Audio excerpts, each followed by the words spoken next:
Well, actually, we need to talk about the Simz right quick because we really went down a rabbit hole and didn't talk about her album. Okay. What did you think? Pull it up. Lil Simz dropped No Thank You. 10-track album. Angel, Gorilla, Silhouette, No Mercy. I liked it, man. I I thought enjoyed that it it had too. a really dope vibe. Like I said, I think her album last year was better, overall. But Hmm. I think that this is, consistent. And I know that people want, and I know we just heard it came out on the 12th. But yeah, I don't think we're ready to, put it in the top 10 of the year or anything like that. But I think it's another quality album that's adding to a very dense and quality year. I like Little Sims. I think she's really, really dope. So, I'm gonna tell you what I was impressed by with this album. First of all, this album is deep, it's dark, and it's dense. Three Ds: deep, dark, and dense. Mm-hmm. And she's nice. She's very, very lyrically inclined. I think she's a great MC. I do. Mm-hmm. Stylistically, she does some wonderful things. I realized when listening to this album that the pandemic has made rap black and conscious again, and it's beautiful. And the artistry is starting to show, and the reach of hip hop is wide and long spread. With her obviously bringing being from British Isles. Her producer and collaborator on this album, Inflow, is a very accomplished musician. And that's one of my biggest takeaways from this album is that she has an artist that's very creative. And I think with Inflow, she met somebody creatively, production wise, that is inclined because he's a vocalist, a writer, an arranger, and plays a bunch of instruments. So shout out to him for helping her put this project together in like the mirepoix of music that you hear. Because this is like a rap science class in a sense. Like she's playing with a lot of things, and it's experimental and it's fun. She's talking about a lot of things that I think some of our audience has been getting on us for not lauding Denzel Curry and others for, which is dealing with some self-effacing black trauma issues for our young black mid to late 20s that are coming of age. She's addressing those things from a female perspective, and it's fresh. I was really impressed by the album overall. Not as good as her last project, in my opinion, just because I don't think that it's as enjoyable, but this is more personal and Mm-hmm. more polished, in my opinion. This is more personal and polished, maybe not better. I agree. I think that's a great assessment. Andrell Green with the super chat says radio play counts as a stream for all of the listeners of the radio show at the time of the airplay. Woo! Yeah, Rap Roundtable That's covered. major. Yeah, it said Rap Roundtable covered this on their show. That's what's up. Yeah, and I was thinking that too because, again, every time I hear the Taylor Swift song, I'm like, man, I see what's going on So here. let's go back. And since we're talking about Rap Roundtable, let's go back to I guess Sincere having some issues with how I was handling the Nas thing that kind of got back to us. Well, he need not have an issue now. His issue needs to be that Hot 97 wasn't playing an iconic, artist record and giving him the streams that he needs to survive in this format. So that seemed intentional. And so me pulling up on them based on what you just said is actually like I actually wish I would have went 10 to 20 times harder now and pissed Sincere off even more because Sincere's problem needs to be with Hot 97, not with Coop. Because the thing is, at the end of the day, and you've been talking to the people, they want the streams and they want Yes. the numbers. What So it's artist like, doesn't want to so be recognized for their work? exactly. And so if you have a radio station that is tweeting about you, or, you got Ebro out here, giving you praise, well, if you play the record, that's going to bump those numbers up so more people, first of all, more people are going to be able to hear it, right? And have a chance to actually gravitate to it. And also, it's going to get the artists what they need is the numbers. You know what I mean? Like it is what it I mean, is. this is what I mean. This is what I mean about the power of radio. One day I woke up when I was in Cali. I cut on Big Boy's Neighborhood. And he was like, yay, yay, y'all. It's Easy E birthday today. We about to play Easy all mother beeping day. And Yeah. all I heard all day was Easy. Do you think Hot 97 or Hot 107 does that on Nas's birthday in September, which is literally a couple of days after the birthday of hip hop. You understand? Hip hop turns 50, and then a few days later, he turns 50. They literally, Coop, had a whole conversation on this show, and I'm not just picking out, Hot 97, but I mean I have to. It is what it is. They had They whack. they They had whack. the They whole trash. conversation. Like, they trash. They some trash. They had a conversation about King's Disease 3 being a top 3 or top 5 Nas album, whatever they said, and didn't play any of the records in rotation. And I went out there and was like, to Ebro straight up, like, so tell me why a song like Get Light is not getting played on New York radio. What's the song missing? Like, what about this song doesn't scream radio play to you? And I get no answers. Because you want to know it? Because here's just the reality of the matter. That means he would really win. You feel what I'm saying? Because just those two radio bases playing his stuff is enough to put him over the top. But they won't. I don't know if you heard Star, and shout out to Star, man. He was on Flex's show. I'm sorry to hear that. Talking crazy. I loved it, though. It was very entertaining. He's talking crazy to Flex? Good for him. Yes, he was. I mean, they all cool. But this is what he was saying.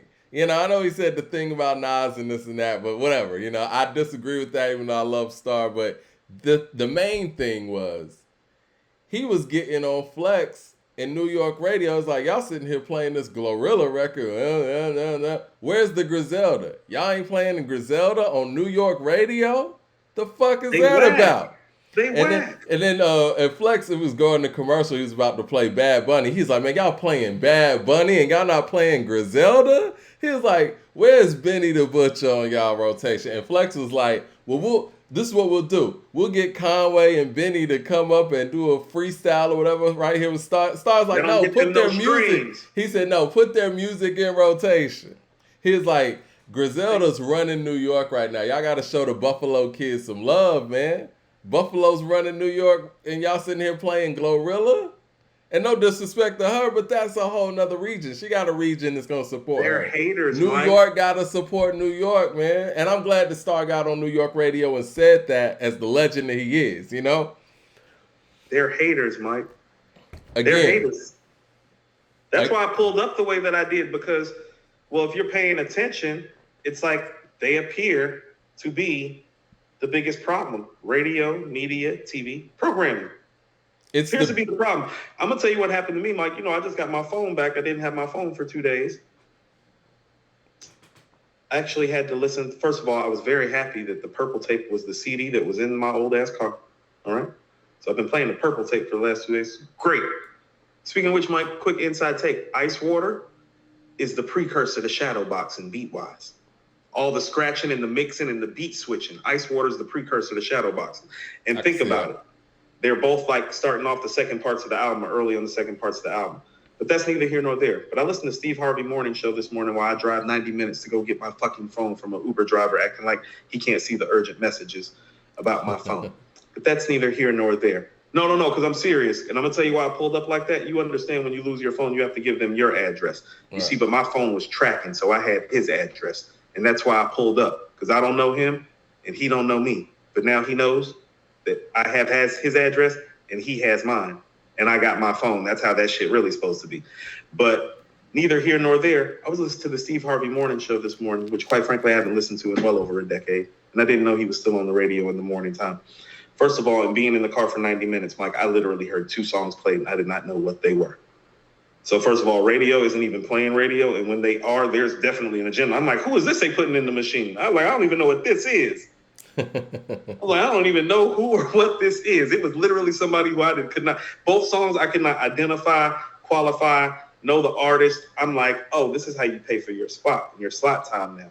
But think about it though. If Steve Harvey's following, syndicated nationally. So think about what getting the record played one time on there during the morning show would do for you. And that was on my mind when I was They're driving in like this morning. 30 markets, fam. If not more. Easy 30 markets. Yeah.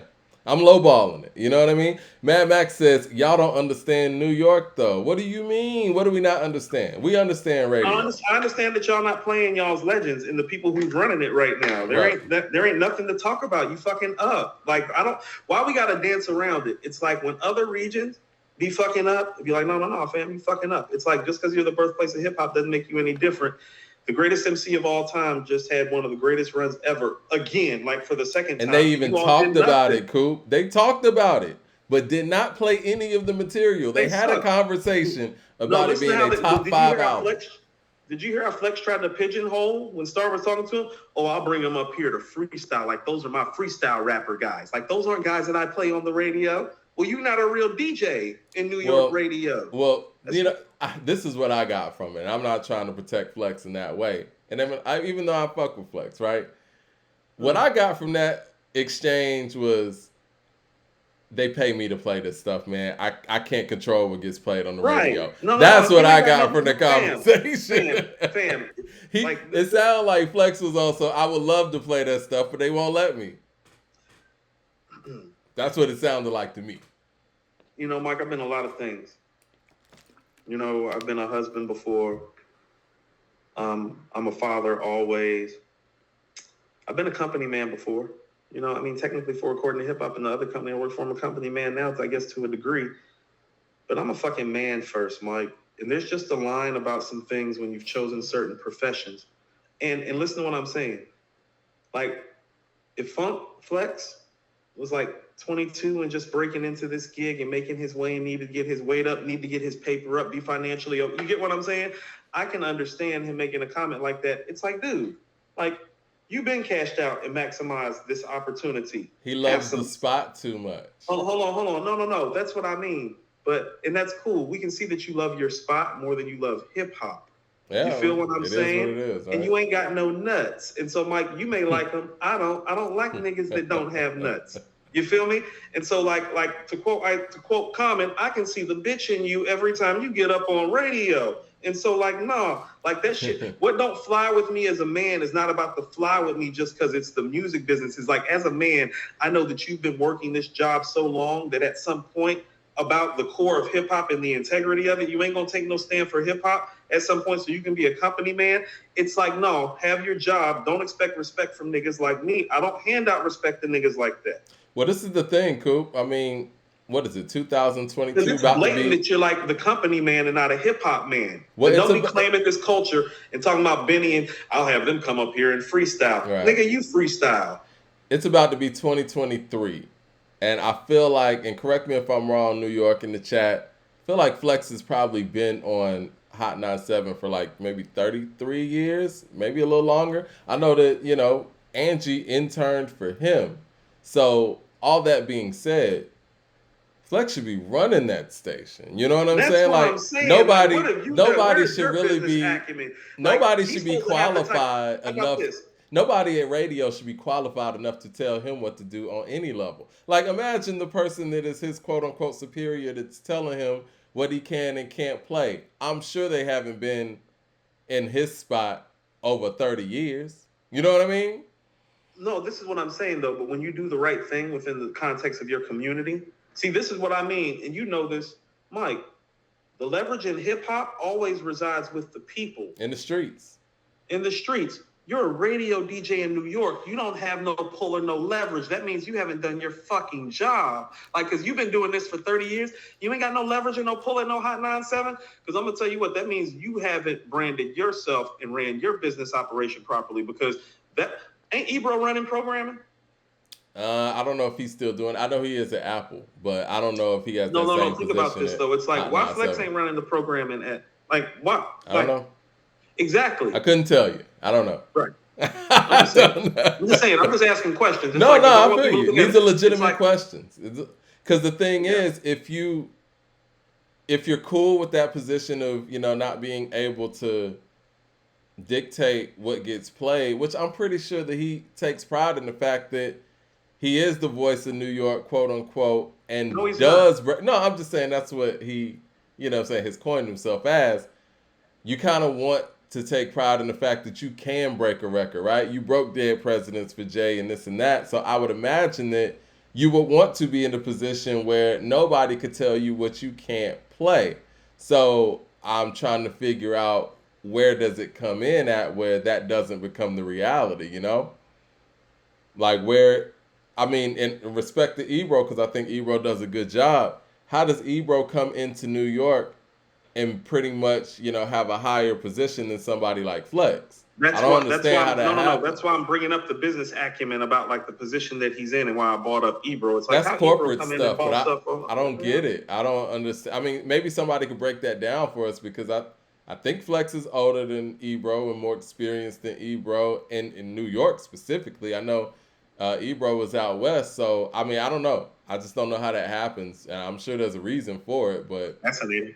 yeah. Andrew Green with the super chat says, just to clarify, that was new info to the guys on Rap Roundtable too. They also mentioned that it gives more weight with Conway's gripe against Flex. I doubt that Sin would have, disagreed with you on that, Coop, if he was privy to that before. No, but he was talking about me rolling up. I watched the clip finally. He was talking about me rolling up on people that wasn't doing about me rolling up on people and how I didn't need to do that. So it's like you can't, like he should have checked that information before he made that comment about me, quite frankly, because it's like now he's made the comment and now I can see Jarv asked me to come on Rap Roundtable. It's like, and I can see why, but it's like, well, that's not happening. You know what I'm saying? Like you need to talk to your mans and y'all up there in New York. They really need to be checking radio and not checking Coop. That's what I'm saying. Like out of respect for them, they're a New York podcast that just got shouted out by Nas and Hit Boy too. It's like they need to be on Hot 97 ass, not Coops. That's what I'm saying. I mean, I think everybody has their individual approaches. I mean, I don't think I would criticize anyone's approach, just me personally. But at the end of the day, I feel like we all want the same thing. We all want really dope hip hop to thrive, and I think that sparing the powers that be in that process might not be the way to get it. I mean, again, this is from somebody who knows how radio people move. They will ignore you. You have to basically bring down the You hammer have to go and pull up yeah, on you them. have to pull up. I You mean, gotta pull up. I'm a person that believes that sit-ins don't work as well as riots, though. So I mean, that's just me. Say less, Mike. Say Yeah, less. No, I mean, I'm all more I'm jokes more aside, Tupac than no, I was about to say it was really like a Tupac type thing that I did, and it's like I was literally saying while I was Yeah. doing, I shouldn't have to do this to incite or affect change. But I knew that if I behaved this way, that it was going to do that. Now, what does that say about how I understand how it works In my from the opinion, position that I sit in? based on that, it was effective. It's been The effective, fact Mike. I that the mean, fact that people even had a segment on it lets you know it was effective. it obviously touched the nerve with people that I rolled the way that I rolled with that. But also too, and this is what I mean respectfully, and you got to be careful. And I don't have no problem with Sin, like at all. Like it's cool, Yeah. and I love and respect those guys, and I appreciate the show and what they bring to the table. But it's like, I mean, Mike, and you know this, you know me, and the people who know me know this. It's like, oh no, that's Coop though. When he feels some type of way, it's not like I'm doing anything outside of the parameters of who I am in real life. You know what I'm saying? That's not for TV. That's not for YouTube. That's not for Nas. It's like, no, anybody knows me. It's like, no, that's Coop. You shouldn't poke at him. Because like if you poke at him, he's gonna keep on biting and like not gonna stop biting. Like because I'm ravenous like that when you get me charged up. Anybody that knows me knows that. It's just about whatever it is that I'm charged up about. That's how I handle my business. Because Mike, I'm gonna tell you something. No, I used to be the nice guy that didn't handle things that way. And shit wasn't getting done until I started busting niggas' ass. So busting niggas' ass real quick. Yeah. This is the thing, man. If Hot 97 alone actually spin some music that was on KD3 for the week that KD3 came out, just the week that it came out alone, let's just say they spun Michael and Quincy, get like maybe 2 records, whatever, you know what I'm saying? Like, gave it some fair spins. Nothing extraordinary, but just what it really deserved, right? I think that bumps up that 28,000 the first week to 35,000. Now we're talking about one station in the largest market, which is New York, and Nas has done way too much for New York to not even get that minimal level of output. Now, if he's getting that in other stations that piggyback off of that station, we're talking about 50, 60 the first week. You know what I mean? Jay Short with the super chat says they don't holler at Flex because they don't want Nas played on radio. They are Jay guys. Listen to This is this. the thing, man. They're both from New York, and regardless if you're a Jay guy or more of a Jay fan than Nas fan, or vice versa, if you're a hip hop fan, you're a fan of both of them. And if you're in hip hop radio in New York City, both of those guys have done more than enough for that market to get the same level of respect. I think Listen at to this.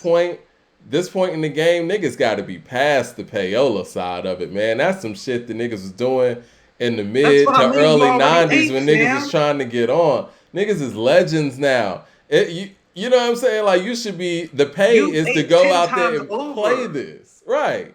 Yeah. Everybody in this situation is legends. Flex is a legend. Ebro's a Yes. legend. You know what I mean? Jay, Nas, these guys are Nas, legends. What are we Mob, talking about, Wu, payola? right. That's pennies, Fat man. Joe.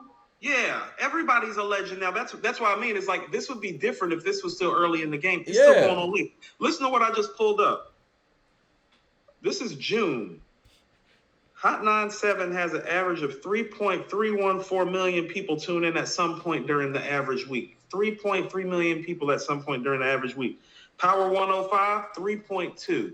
Neither one of them are playing Nas records. So we talking about an average, and it's probably some of the same people, but it's at least 3 million people weekly that could be hearing this KD3, which is one of the greatest rap, even if he's not your number one. He's clearly one of the best MCs of all time. He obviously came out of New York. Yeah. And you're going to deny him the opportunity to have those 3 million people listen. And here's where it gets more egregious. When Star brings up the Griselda thing. Well, okay, let's say you don't want to do it for Nas because it's like, oh, well, he's had his day. He's won. Well, you don't have no excuse not to do it for Griselda because I don't see no really gold or platinum plaques hanging on their wall. No, Nas got plenty of gold and platinum plaques. Like he does. Got plenty of gold and platinum plaques.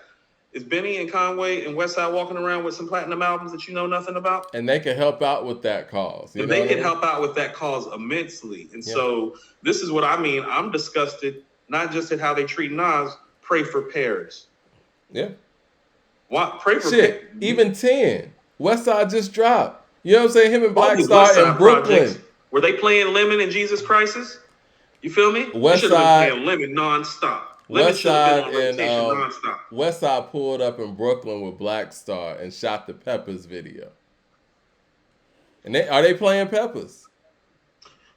It's very problematic. At this point, man, I mean. It's like y'all can't put this on the artists anymore. Like, they were able to put this on the artists when 50 came out. And, like, you know what I'm saying, New York kind of went more to the underground and didn't make commercially viable stuff, they would say, or whatever. And the South did. You can't say that now, New York. It's a lot of really good music coming out of New York.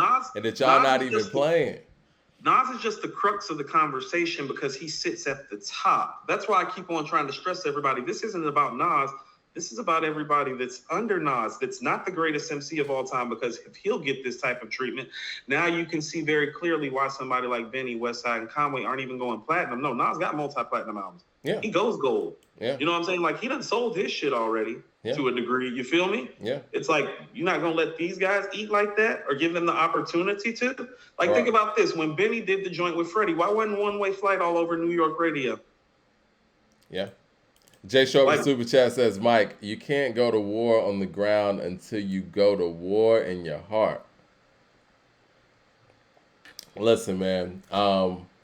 Again, I mean, we down in Atlanta, Mike, and we like to hear some New York shit. Don't tell me the New Yorkers don't want to hear like Peppers and hear Legit and hear get like. Do not lie to us and tell us that down here, because like the hip hop heads down here appreciate it. Don't tell me that I think the New York artist that's getting the play, from what I understand, is Ice Spice. But again, when Star was on there and they're talking about playing Bad Bunny and Glorilla, and you don't have the rap guys in rotation in New York and the Mecca, hip hop's about to turn 50 next year, and they're about to really do a real big push on hip hop 50, and New York is the center point of that. You're not supporting the guys that are doing the bar work and putting out quality hip hop in New York. The people in New York should be infuriated by that.